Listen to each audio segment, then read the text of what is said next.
যারা নির্বাচনকে বিলম্বিত করতে চায় তারা দেশের পক্ষে শক্তি নয় বলে মন্তব্য করেছেন বিএনপির স্থায়ী কমিটির সদস্য সালাউদ্দিন আহমদ। তিনি বলেন, ইনিয়ে বিনিয়ে নির্বাচনের বিপক্ষে কথা বলে গণতন্ত্রে উত্তরণে বাধা সৃষ্টিকারীদের জনগণই রুখে দেবে। আর রুহুল কবির রিজভী বলেছেন, শেখ হাসিনা পালিয়ে গেলেও তার ভূত নতুন চেতনা নিয়ে ভর করেছে। পৃথক অনুষ্ঠানে এসব কথা বলেন তারা। মাইদুর রহমান রুবেল জানাচ্ছেন বিস্তারিত।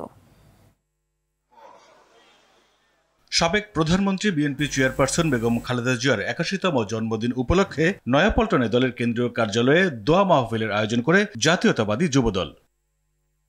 এ সময় দলটির স্থায়ী কমিটির সদস্য সালাউদ্দিন আহমেদ বলেন, একটি শক্তিশালী গণতান্ত্রিক রাষ্ট্র বিনির্মাণে দরকার জাতীয় ঐক্য। একটি সুষ্ঠু নির্বাচনের মধ্য দিয়ে দেশের গণতন্ত্র প্রতিষ্ঠায় ফ্যাসিবাদ বিরোধী দলগুলোকে ঐক্যবদ্ধ থাকার আহ্বান জানান তিনি। নির্বাচনের বিষয়ে শঙ্কা প্রকাশ করছে, তারা গণতন্ত্রের পক্ষে শক্তি নয়, তারা বাংলাদেশের মানুষের পক্ষের শক্তি নয়।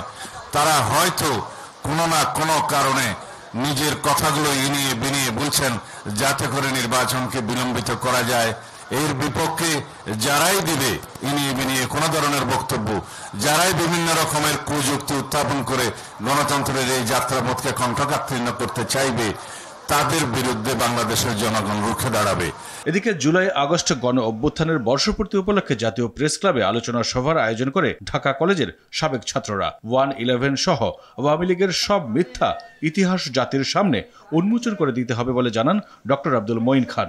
মিথ্যা ইতিহাস আওয়ামী লীগ যেটা সৃষ্টি করেছিল, মিথ্যা ইতিহাস 1-11 যেটা সৃষ্টি করেছিল, সেই মিথ্যা ইতিহাসের মুখোশ উন্মোচন করে দিতে হবে।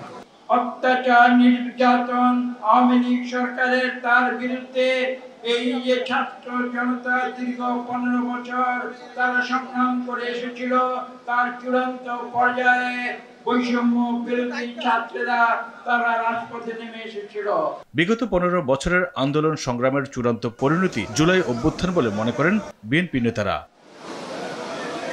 মাইদুর রহমান রুবেল, RTV, ঢাকা।